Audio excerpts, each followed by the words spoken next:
लोकसभा में paper leak पर रोक लगाने के उद्देश्य से शिक्षा सुधार से जुड़ा अहम विधेयक सोमवार को पेश किया गया, जिस पर आज दोपहर 2 बजे से लोकसभा में लगातार चर्चा जारी है। सार्वजनिक परीक्षा अनुचित साधन प्रयोग संशोधन विधेयक 2026 के जरिए केंद्र सरकार ने पेपर लीक की घटनाओं और पेपर लीक माफियाओं पर नकेल कसने की पूरी कोशिश की है। नए बिल का कानून बनने के बाद पेपर लीक करने पर 10 साल तक की सजा और 10 करोड़ तक का जुर्माना लगेगा।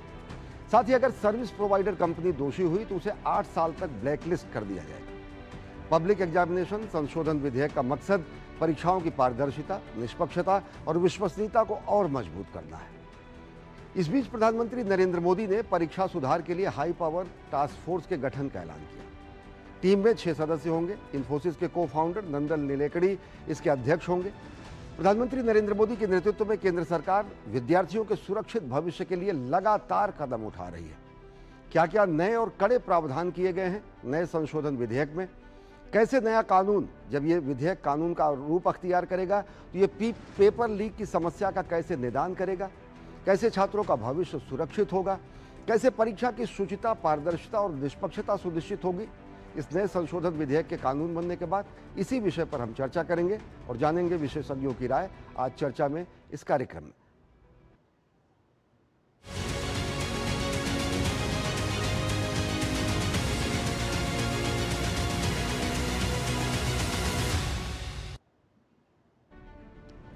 हम चर्चा शुरू करें इससे पहले आइए जानते हैं कि नया संशोधन विधेयक साल 2024 के कानून से कितना अलग है। नए संशोधन विधेयक की अगर बात करें तो सजा और जांच में व्यापक बदलाव किया गया है। 2024 का जो कानून है उसमें 3 से 5 साल तक की सजा का प्रावधान किया गया था, लेकिन 2026 के संशोधन विधेयक में 10 साल तक की सजा का प्रावधान किया गया है। अधिकतम 10 लाख रुपए तक का जुर्माना था, लेकिन अब ये अधिकतम 50 लाख रुपए व्यक्तिगत मामलों में और 10 करोड़ तक का संगठित अपराध या गिरोहबंद अपराध करने की स्थिति में 10 करोड़ तक के जुर्माने का प्रावधान किया गया है। अधिकतम पहले 10 लाख रुपए तक का जुर्माना था, अब अधिकतम 50 लाख से बढ़ाकर संगठित अपराध की स्थिति अगर होती है तो सजा भी बढ़ा है और साथ ही साथ 10 करोड़ तक का जुर्माना भी बढ़ा है। 2024 में कोई अलग प्रावधान नहीं थे, लेकिन अगर देखें तो 2026 के संशोधन विधेयक में केंद्रीय जांच एजेंसी जिसको नामित किया जाता वो जांच करती, लेकिन अब नए संशोधन विधेयक में एसटीएफ के द्वारा जांच किए जाने की बात की गई है। जांच पूरी करने की कोई तय समय सीमा नहीं थी, अब यह तय कर दिया गया कि इन्वेस्टिगेशन यानी जांच 2 महीने के अंदर पूरी कर ली जाएगी, यानी कि जब अपराध कारित हुआ उसके 2 महीने के अंदर जांच पूरी होगी। 2024 में इस कानून में इसका कोई प्रावधान नहीं था। सामान्य अदालतें सुनती थी, अब फास्ट ट्रैक अदालतें का गठन होगा। हर राज्य में फास्ट ट्रैक अदालतें होंगी जो कि केवल पेपर लीक और परीक्षा की शुचिता से जुड़े मामलों की सुनवाई करेंगी।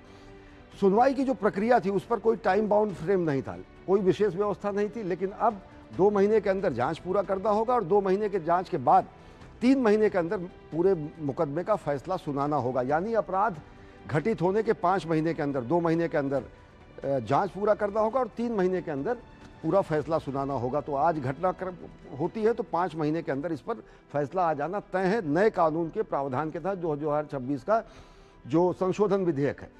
इसके पहले अगर हाईकोर्ट के बात करें तो हाईकोर्ट में अपील की जा सकती है, सबका अधिकार होता है, लेकिन कोई तय समय सीमा नहीं थी। अब हाईकोर्ट में 30 दिनों के अंदर अपील दाखिल करना होगा और हाईकोर्ट को 3 महीने के अंदर पूरे के पूरे इस मामले पर फैसला देना होगा। यानी कि अगर आज अपराध कारित होता है तो अगले 2 महीने के अंदर जांच कंप्लीट होगी, उससे बहुत ज़्यादा लगा तो अगले 3 महीने के अंदर फैसला दिया जाएगा, यानी 5 महीने।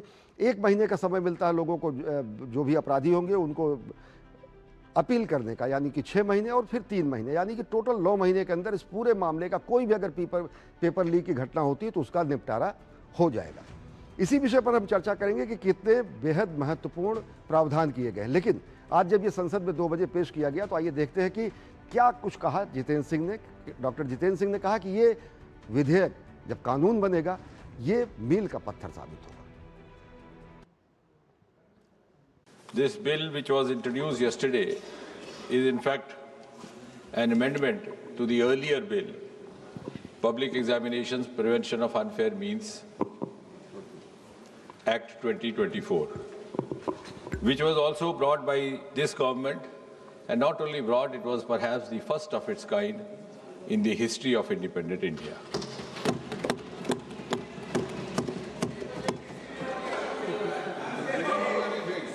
The earlier bill and the amendment today are, in a way, a reaffirmation of this government's deep commitment to safeguard the welfare of the students and the youth of this country.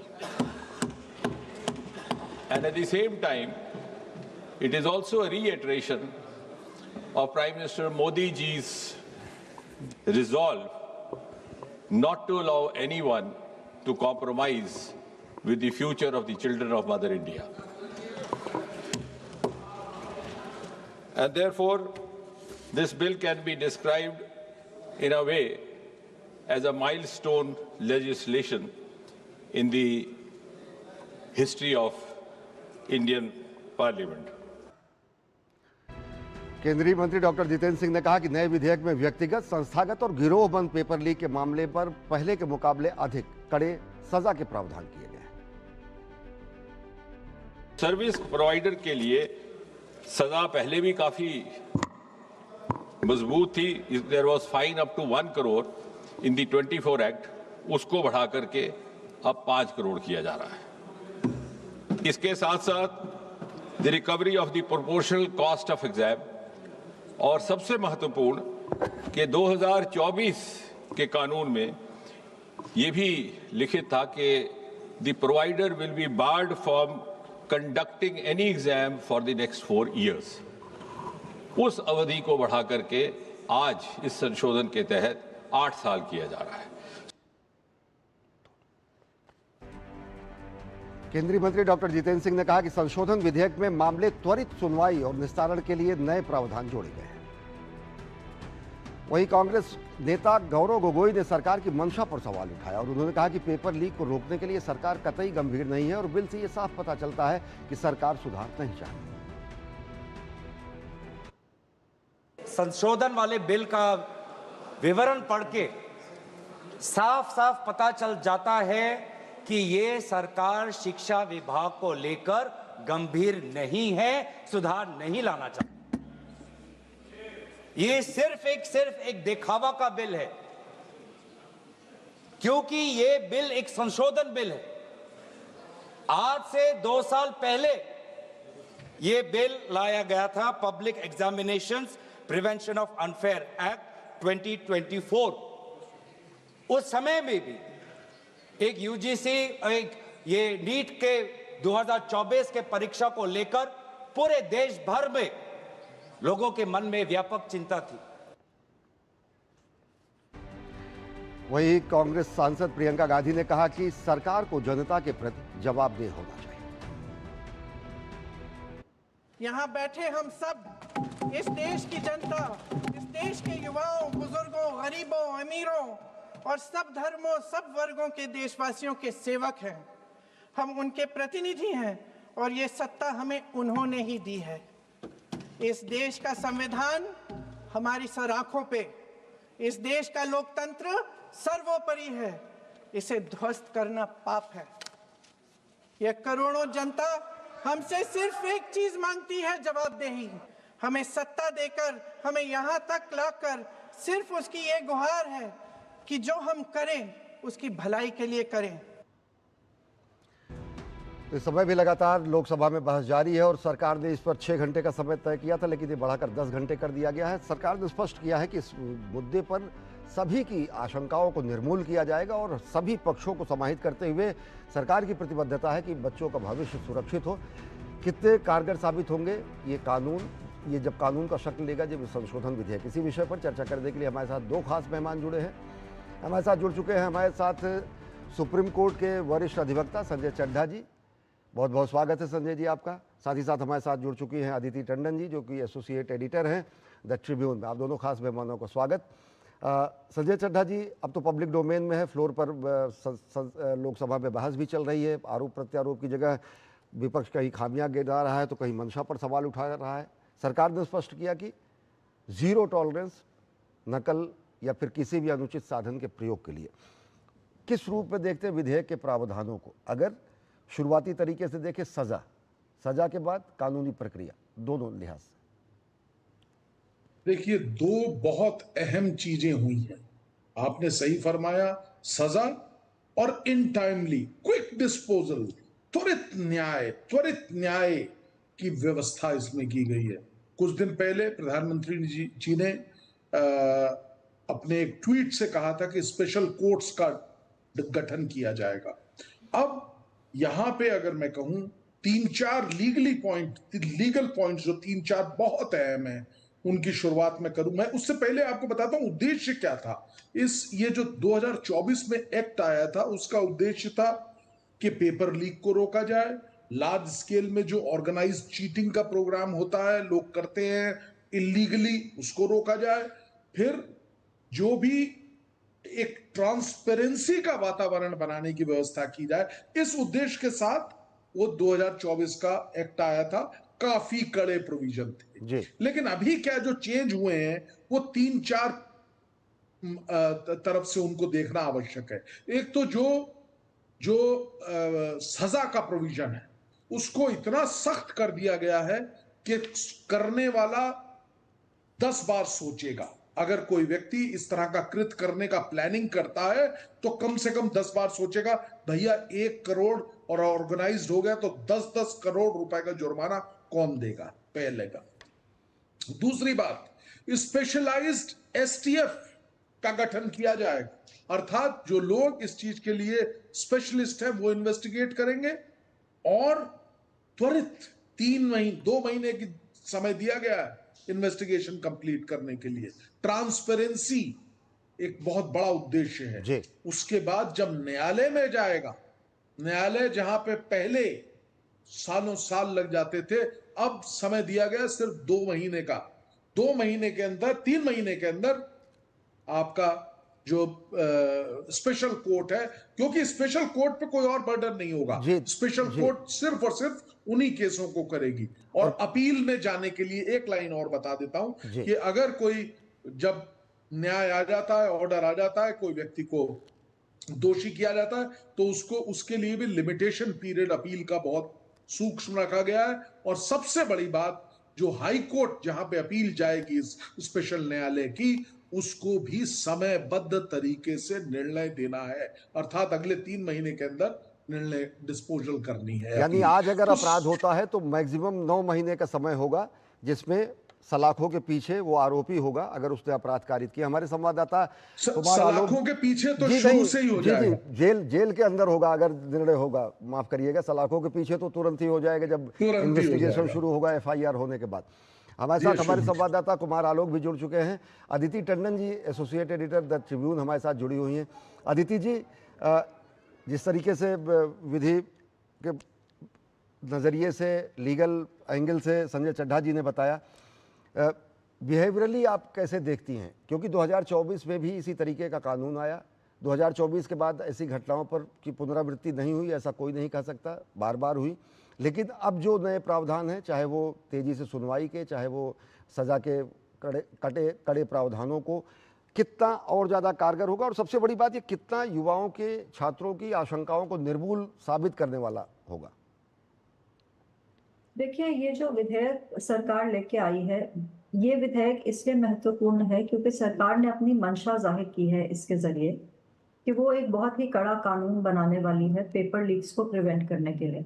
आज जब जितेंद्र सिंह जी इसको pilot कर रहे थे विधेयक को, तो उन्होंने कहा कि जो पेपर लीक्स का जो मेलेस है, जो प्रॉब्लम है, वो शुरुआत से चली आ रही है। ऐसा नहीं कि इस सरकार की प्रॉब्लम है, तमाम सरकारें इससे जूझ रही हैं और सबने अपने अपने तरीके से कोशिश की है कि इसको रोका जाए। पर आज तक ये जो ऑर्गेनाइज्ड क्राइम सिंडिकेट है, इस पर कोई पकड़ नहीं पा रही है कोई भी सरकार, चाहे वो केंद्र सरकार हो या फिर राज्यों की सरकारें हैं। आज जितेंद्र सिंह जी ने ये भी बताया कि 2009 में रेलवे रिक्रूटमेंट बोर्ड का बहुत महत्वपूर्ण एक पेपर लीक हो गया था। उसके बाद आपको याद है 2011 में AIEEE, जो उस वक्त इंजीनियरिंग एंट्रेंस का एग्जाम होता था, वो लीक हो गया था। इनफैक्ट मुझे याद है, मैं उस वक्त एजुकेशन पर लिखा करती थी, AIEEE के 2011 के लीक के बाद ही सारा मसौदा चेंज करने का सबसे पहले कवायद की गई थी और कमिटीज का गठन किया गया था। और फिर ये चर्चा लंबी चली और फिर जाके 2017 में इस सरकार के NDA के टाइम में नेशनल टेस्टिंग एजेंसी का गठन हुआ पहले क्या होता था आपको याद है, सीबीएसई करती थी एग्जाम और एआईसीटीई अपना एग्जाम करवाती थी, तो इन एजेंसीज को अनबर्डन कर दिया गया और एनटीए के पास सारा मामला आ गया। लेकिन आपने देखा कि पेपर लीक्स खत्म नहीं हुए और अभी हमने देखा कि जो नया अपना नीट यूजी है ये दूसरी बार लीक हुआ। अब ये जो कानून है इससे एक डेटरेंस क्रिएट करने की कोशिश है, लेकिन ये भी सरकार समझती है कि कानून अपने आप में पर्याप्त नहीं होता। कानून एक सेकंड स्टेज होता है। तो कानून को कड़ा करने से क्या होगा, ऑर्गेनाइज क्राइम को एक संदेश होगा कि एक जीरो टॉलरेंस पॉलिसी अब सरकार ने बनाई है। ये पहली बार भारत के इतिहास में हुआ है कि एक डेडिकेटेड विधेयक किसी सेगमेंट के लिए आया है। आप सोचिए डेडिकेटेड विधेयक के कितने सेक्टर्स के लिए आया है। एक पॉक्सो केस आया था बच्चों को सेक्सुअल एक्सप्लॉयटेशन से बचाने के लिए, तब सरकार ने अपनी पॉलिटिकल विल दिखाई थी बहुत ऊंचे दर्जे की कि हम इस पर जीरो टॉलरेंस की नीति अपनाएंगे। अब ये एक्सक्लूसिव विधेयक का संदेश है, ये एक पॉलिटिकल सिग्नल है सारे ऑर्गेनाइज माफिया को और जो लोग सिस्टम में रहकर सिस्टम को कॉम्प्रोमाइज करते हैं उनको, कि अब आपको छोड़ा नहीं जाएगा। जैसे कि प्रावधान आप जानते ही हैं कि कितने कड़े कर दिए गए हैं, जहां 3 से 5 साल की। हमारे संवाददाता कुमार आलोक जुड़े हैं संसद भवन परिसर से। आलोक, विपक्ष की अपने दलीलें हैं, लगातार चल रही हैं। बहुत जो सड़क का घमासान था वो संसद में धुआंधार इस समय बहस दिख रही है। क्या क्या कुछ पक्ष, सत्ता पक्ष द्वारा, विपक्ष द्वारा क्या आरोप प्रत्यारोप, या फिर जिस तरह से जानना चाहेंगे, और कितनी लंबी ये चर्चा और कब तक जो है लोकसभा से आज समय सीमा इसका पारित होने की संभावना? देखिए, आज ये बहस 10 बजे रात तक चलेगी। अभी जो स्पीकर है उनका ऐलान था कि 10 बजे रात तक आज ये डिस्कशन चलेगा और फिर डिस्कशन जो है कल भी जारी रहेगा और कल जवाब संबंधित मंत्री है उनका जवाब होगा। लेकिन अगर डिस्कशन की हम बात करें तो बासी स्वराज जी जो भारतीय जनता पार्टी की युवा सांसद हैं, उन्होंने शुरू किया था और कहा कि ये बिल कितना जरूरी है और इसको पास करना भी कितना जरूरी है, क्योंकि 2024 का जो कानून था उसमें उसको और कड़ा किया गया इस कानून में और तमाम तरह की फेरबदल की गई है इस कानून में। और सरकार चाहती थी कि वाइड स्पेक्ट्रम पर इस पर डिस्कशन हो और डिस्कशन के बाद ही बिल पास हो। लेकिन जिस तरीके से विपक्ष का जो रवैया था, एक बार विपक्ष की जब राहुल गांधी स्पीकर के चैम्बर में गए थे अपोजिशन के लीडर्स के साथ, और उन्होंने डिमांड की थी, जब जनजी का आंदोलन चल रहा था जंतर मंतर में, और उन्होंने डिमांड की थी कि इस पर तुरंत डिस्कशन कराया जाए। स्पीकर ने आश्वासन दिया कि हम इस पर हम डिस्कशन करेंगे। लेकिन अब देख रहे हैं लगातार 3-4 दिनों से हंगामा हो रहा है, डिस्कशन करने पर तैयार नहीं हो रहा था विपक्ष। लेकिन अब विपक्ष को भी लगा कि वो बैकफुट पर आ गई है, क्योंकि एक तरफ तो सरकार नया कानून लाकर के तुरंत जो भी गड़बड़ियां हुई है उस पर रोक लगाया जाए। और लगातार विपक्ष जब विरोध कर रहा था, जनजी का जो आंदोलनकारी थे वो भी चाहते थे डिस्कशन हो इस पर और सरकार जो फैसला लेगी सर्वव्यापक वो फैसला हो। अगर विपक्ष लगातार हंगामा अगर होता रहता तो सरकार का यह भी प्लानिंग था कि बिना डिस्कशन के भी इस बिल को जल्द से जल्द पास कराया जाए। लेकिन विपक्ष को समझ में आया कि उनके लिए माइनस हो रहा है और तब जाकर विपक्ष तैयार हुआ और ये डिस्कशन यहाँ पर शुरू है। अभी आप देख सकते हैं कि इसके पहले सुप्रिया सुले बोल रही थी, जब अखिलेश यादव जब उन्होंने बोलना शुरू किया था तब तकरार हुई, किरेन रिजिजू को उसमें इंटरवेंशन करना पड़ा। उसी तरीके से प्रियंका गांधी जब वो इस बिल पे बोल रही थी तो उसमें उन्होंने प्रहलाद जोशी जो शिक्षा मंत्री हैं उन पर आपत्तिजनक टिप्पणी की, तो कुछ देर तक वहां पर हंगामा हुआ। फिर बाद में स्पीकर ने शांत कराया मामले को और अब जब आप 10 बजे रात तक ये बहस चलेगी। 10 बजे आप देख सकते हैं वक्ताओं की अगर हम बात करें तो भाजपा ने यानी एनडीए ने जो वक्ताओं की जो सूची बनाई है और जो कुछ वक्ता बोल चुके हैं और कल बोलेंगे, तो उसमें आप देखेंगे कि अगर तटकरे को छोड़ करके बाकी जो 8 सांसद हैं, 9 सांसद बोलेंगे या बोल चुके हैं, तो उसमें से तटकरे को छोड़ करके बाकी का जो एवरेज उम्र है, एवरेज एज है वो 50 से कम है। लेकिन आप कांग्रेस के वक्ता को देखेंगे तो आज दो वक्ताओं ने बोला, गौरव गोगोई और प्रियंका गांधी ने, कल राहुल गांधी और केसी वेणुगोपालन बोलेंगे। उसी तरीके से सपा ने इकरा हसन जो कैराना की ये पूरी की पूरी सभी राजनीतिक दलों ने अपने जो विशेष वक्ता हैं उन सांसदों को मौका दिया। पूरी की पूरी सूची आप बता रहे हैं। हमारे साथ आलोक जी बने रहिएगा। वक्त है बेहद छोटे से ब्रेक का, देखते रहिए डीडी न्यूज़।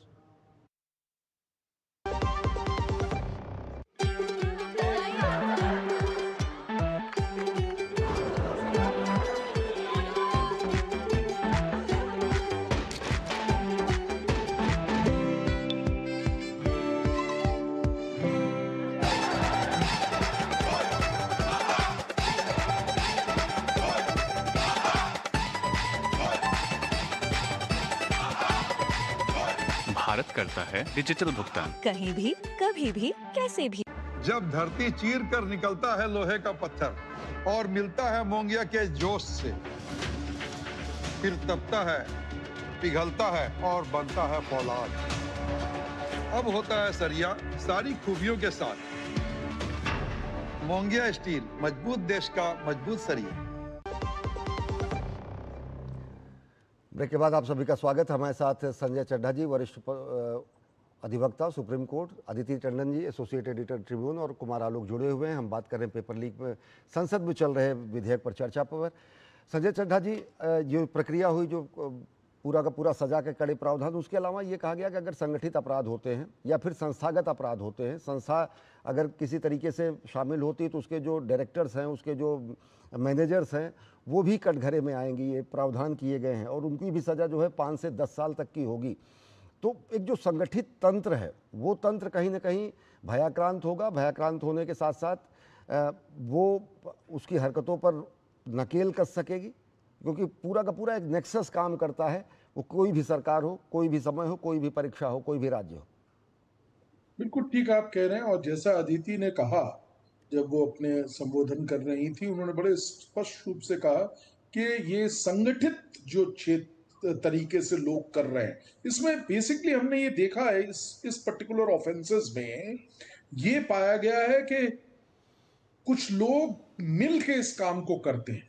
तो ये संगठित क्षेत्र में ज्यादा इस अपराध को पाया जा रहा है। ऐसा हमने देखा हिस्टोरिकली। अगर आप देखें, जितने भी पहले एपिसोड्स हुए हैं, उनमें कोई या तो कोई लोग जिनके अपने कोचिंग इंस्टीट्यूट्स हैं वो हैं, या कोई कार्टेल बना के कुछ लोग कर रहे हैं, और वही लोगों से लीड मिलके बाकी अभियुक्तों को पकड़ा जाता। तो एक कार्टेल बन के कंपनियां बना के वो इस चीज को करने का प्रयास करते हैं, और अभी तक वो लोग कर रहे हैं। अब नए कानून में बहुत सही, हमने भी पहले भी जिक्र किया, दोबारा मैं रीइटरेट करना चाहता हूं कि ये एक बहुत बड़ा डिटरेंट के रूप में सामने आएगा। जब 2 लोग पकड़े जाएंगे, उनको सजा होगी। और आपको मैं बताना चाहता हूं आपके माध्यम से कि दिल्ली में तो स्पेशल जो कोर्ट है उसका निर्धारण भी कर दिया गया, उसका बना भी दिया गया है। कई राज्यों ने इस तरीके का नोटिफिकेशन किया वहाँ के संबंधित उच्च न्यायालयों के आदेश पर। समय बहुत कम है, बस चलते चलते एक टिप्पणी लेंगे अदिति जी से।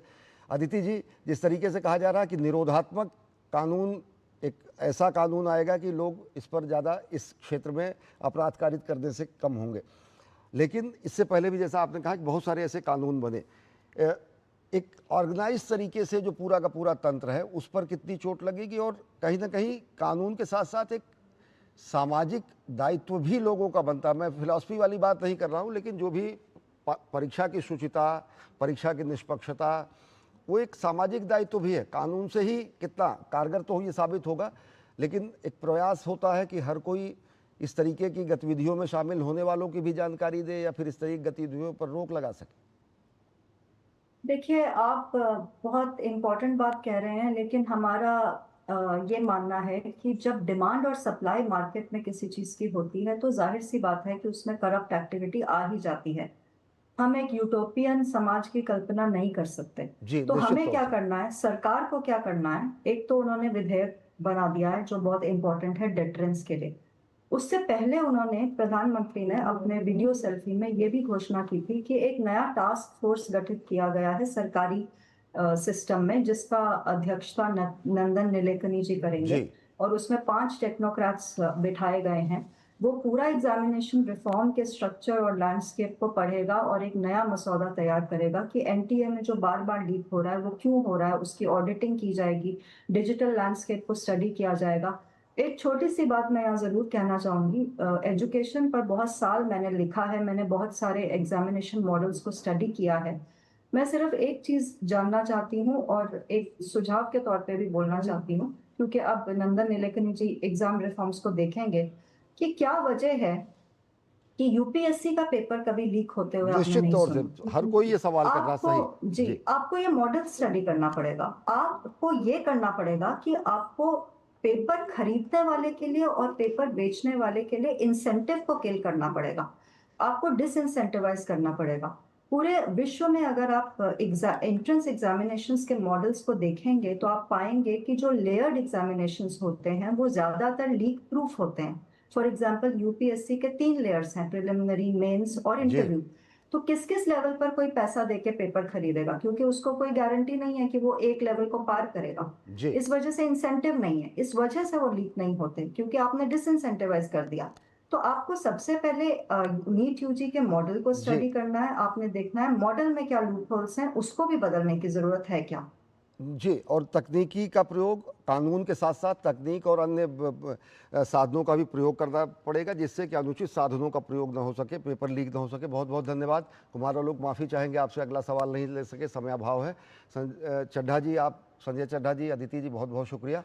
तो निश्चित तौर से जिस तरीके से सरकार ने समय सीमा तय की है पेपर लीक की, तो समय सीमा ये भी है कि लोकसभा में ये विधेयक पारित होगा, राज्यसभा में विधेयक पारित होगा, और निश्चित तौर से राष्ट्रपति के हस्ताक्षर के बाद नया कानून आएगा जो कि पेपर लीक या फिर परीक्षा में अनुचित साधनों पर कारगर तरीके से लगाम लगा सकेगा किसी भी तरीके के पेपर लीक की घटनाओं पर। इस विशेष कार्यक्रम में फिलहाल इतना ही। देश और दुनिया की ताज़ा तरीन खबरों के लिए देखते रहिए डीडी न्यूज़। नमस्कार।